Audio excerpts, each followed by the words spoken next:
Ci troviamo nel Giappone di più di 2000 anni fa, in una terra ancora giovane e immersa in una nebbia che ancora oggi la storia non ha svelato totalmente. Himiko, nota anche come Pimiko o Pimiku, fu una regina sacerdotessa che la storia ha trasformato in leggenda, venendo considerata la prima grande regnante del Giappone, o quantomeno la prima figura autorevole a regnare su un'area che in seguito divenne la nazione giapponese. Visse circa, le informazioni sono ancora oggi molto scarne al riguardo, nel secondo secolo d.C. e regnò nell'antica regione giapponese dello Yamatai-koku, ancora oggi non ben identificato. I resoconti storici cinesi affermano che il popolo Yayoi la scelse come sovrano e leader spirituale dopo anni di guerra tra le tribù e i regni di Hua, il nome più antico del Giappone. Tuttavia, i contraddittori resoconti cinesi e giapponesi sulla sua identità e sulla posizione del suo regno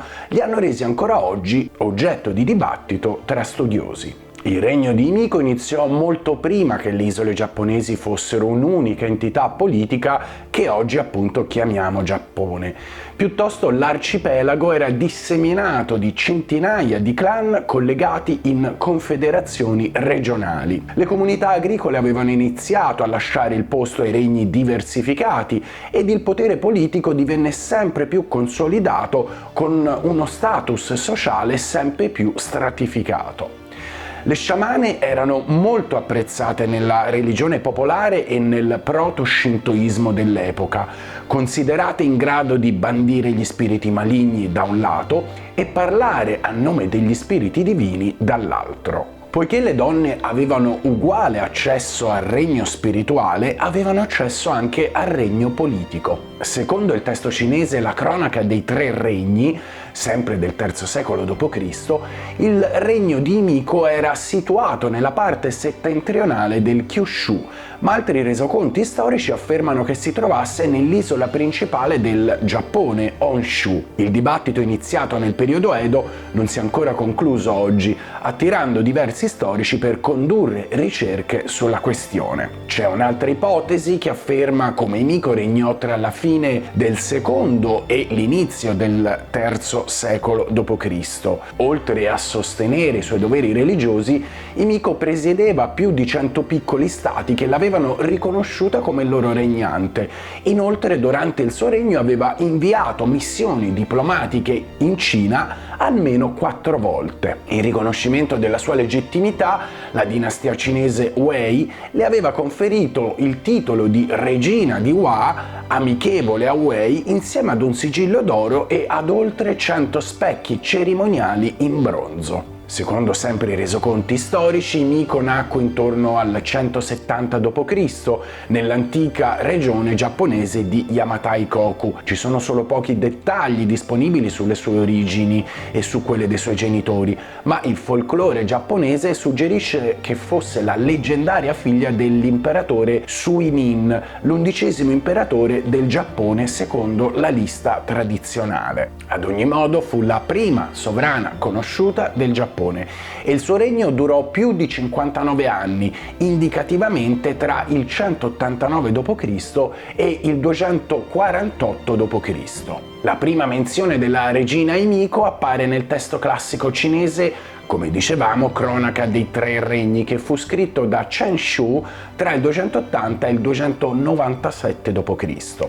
I documenti cinesi affermano che l'antico Giappone, precedentemente governato da un imperatore uomo, aveva dovuto affrontare sconvolgimenti di vario tipo e un periodo di caos per oltre 70 anni. Stufa di questa situazione, la gente aveva scelto Himiko come sovrana e regino, una scelta oculata perché nel suo regno portò stabilità e pace tra le tribù in guerra. La cronaca cinese del 445 d.C. afferma testualmente che Himiko, non essendo sposata, si occupò di magie e di stregoneria ed incantò il popolo. Per questo motivo fu messa sul trono ed ebbe 1000 ancelle, ma pochi ebbero il privilegio di poterla vedere. Un solo uomo, secondo alcune tradizioni suo fratello, si occupava di lei ed agiva in suo nome come intermediario. Risiedeva in un palazzo circondato da torri e da uno steccato ed era protetta da guardie armate.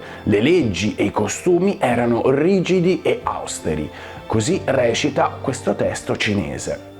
Himiko era probabilmente una sacerdotessa del culto del sole ed il suo regno era quasi sicuramente già potente al momento della sua ascesa al trono.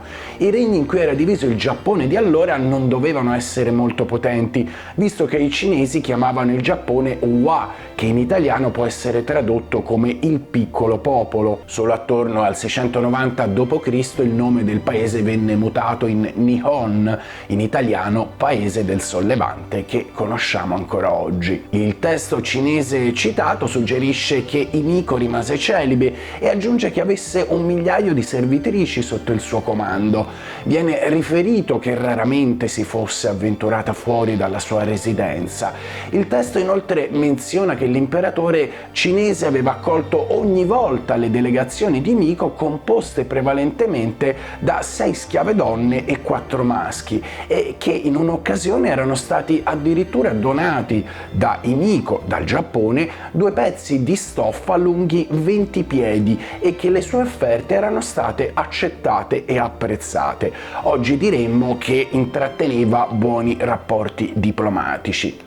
Questo dato appena detto, appena citato, ci dice ulteriormente come sotto il suo governo probabilmente si fosse sviluppato anche un tipo di artigianato raffinato e di alto livello. Se guardiamo ad un altro testo coreano, il Samguk Sagi, si conferma l'esistenza di una sovrana donna nota proprio come il nome di Himiko, che aveva inviato i suoi diplomatici per incontrare il re Adalla nel maggio del 172 d.C., quindi oltre alla Cina, Himiko aveva mandato le sue delegazioni anche in Corea. I primi testi giapponesi, come il Kojiki e il Nihonji, non menzionano direttamente la presenza di una regina donna. Tuttavia il Nihonji si riferisce a testi cinesi in cui viene menzionata. La vera identità della regina Himiko è oggetto ancora oggi di infinite controversie e teorie a causa della mancanza di riferimenti e prove archeologiche sul suo regno. Anche la regione geografica su cui avrebbe governato, come dicevamo prima, rimane fonte di accesi dibattiti. Alcuni studiosi ritengono che Himiko avesse vissuto nel periodo Jomon, un arco temporale che però spazia dal 10.000 a.C. al 300 a.C., troppo vago per poterci fornire informazioni precise. L'assunto di base di questa ipotesi è il fatto che durante il suo regno, sappiamo, si praticasse un culto femminile, ma moltissimi studiosi hanno respinto questa ipotesi perché Himiko visse almeno 400 anni dopo la fine del periodo Jomon. Si ritiene che la struttura sociale del regno di Himiko fosse un retaggio però delle tradizioni appunto Jomon, che includeva la devozione per divinità femminili e che spesso vedeva una sacerdotessa ai vertici della gerarchia sociale e religiosa. A tale riguardo il folklore giapponese in alcune sue tradizioni suggerisce che Himiko fosse niente meno che una, incarnazione della dea Amaterasu, considerata la fondatrice della religione shintoista, nonché mitica antenata dell'attuale casa regnante imperiale giapponese. Questo punto sarà importante fra non molto per capire alcune cose. Himiko significa infatti e letteralmente la sacerdotessa del sole. Come dicevamo poco fa, alcune tradizioni la volevano figlia dell'imperatore Suinin, mentre il testo Nihon Shoki afferma che fosse l'imperatrice Jingu Kogo, la madre dell'imperatore Ojin, documentato storicamente.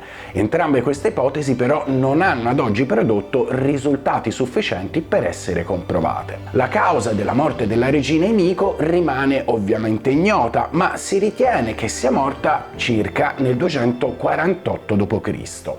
Dopo la sua morte sarebbe stata sepolta in una tomba che i testi dell'epoca ci dicono avesse almeno 100 passi di diametro. Come era tradizione in quel periodo storico, attorno al suo eterno riposo fu eretto un tumolo. Sempre secondo le tradizioni e i testi giapponesi, ci dicono che dopo la sua morte 1.000.000 di suoi servitori, probabilmente le 1.000 ancelle citate in alcuni antichi testi, si sacrificarono e furono sepolti insieme a lei. Si tentò quindi di usurpare il suo trono da parte di un uomo, ma i sudditi si rifiutarono di accettarlo come loro regnante. Il caos e la guerra seguirono nel regno e molti uomini, donne, bambini furono uccisi. Così ci raccontano appunto gli antichi testi giapponesi. Alla fine al trono successe Io, una ragazza di 13 anni, parente di Miko, probabilmente la figlia di suo fratello. La morte della regina sciamana segnò, questo storicamente, la fine del periodo Yayoi, indicativamente durato dal 300 a.C. al 250 a.C. e inaugurò quello che è noto come il periodo Kofun, che va dal 250 al 538 d.C. Himiko fu dimenticata per un lungo periodo di tempo, ovvero fino al tardo periodo Edo, cioè tra il 1600 e il 1868 dell'epoca attuale. Il Kojiki, scritto nel 712 d.C. e il Nihonji nel 720 d.C. non la menzionano, come dicevamo prima, nonostante gli autori del Nihonji facciano chiaramente riferimento a lei e citino le tradizioni cinesi in cui appare. Questo è un dato molto curioso, ma che spiegheremo fra poco. Gli studiosi infatti attribuiscono questa cecità nei confronti di Miko al fatto che la casa regnante giapponese dell'VIII secolo tentasse di emulare gli ideali e le tradizioni patriarcali cinesi, quindi le donne di alto rango e soprattutto le imperatrici erano automaticamente escluse dai canoni reali in una visione ovviamente estremamente misogina. Nel frattempo anche l'adozione in Giappone del buddismo e del confucianesimo non aiutarono certamente l'elevazione dello status delle donne. Fortunatamente Himiko, a differenza di molti altri casi storici, non è stata cancellata in modo permanente e totale. La regina e il suo regno di Yamatai riemersero durante il periodo Edo, come si diceva, soprattutto con il lavoro del filosofo e statista Arai Akuseki e anche dello studioso Motori Norinaga, riportando la sua memoria finalmente agli onori della storia. Giungiamo quindi a un momento della nostra analisi davvero di grande interesse. Una notizia soprattutto che potrebbe cambiare davvero il corso della storia e trasformare la leggenda di Miko in un dato e in un fatto storico. Nel 2009 infatti gli archeologi giapponesi dichiararono ai media di tutto il mondo di avere scoperto ad Ashinaka Kofun, vicino la città di Nara Sakurai, la tomba della leggendaria regina. La datazione a radiocarbonio permise di appurare che alcuni manufatti organici trovati a seguito di piccoli scavi appartenevano proprio al periodo di Miko. La sensazionalità della scoperta fu però ben presto frenata da un portavoce della famiglia imperiale giapponese che vietò gli scavi ad Ashinaka. Questo in quanto Himiko era un'antenata della famiglia reale e quindi era severamente proibito per una legge giapponese riesumare i suoi resti. Se storia e leggenda sembrano essersi fusi fino ad arrivare ad un punto di incontro davvero unico e affascinante nella storia moderna, purtroppo per molto tempo ancora non potremo riscoprire i segreti della regina sciamana e, come nel caso della tomba piramidale del primo imperatore cinese Shingji Huangdi, protetta dal suo famoso esercito di terracotta, dovremmo attendere che la volontà degli uomini decida di svelare i suoi segreti. Intanto Himiko dorme il suo sonno millenario, protetta da 1.000.000 di servi e sepolta nel suo mausoleo reale.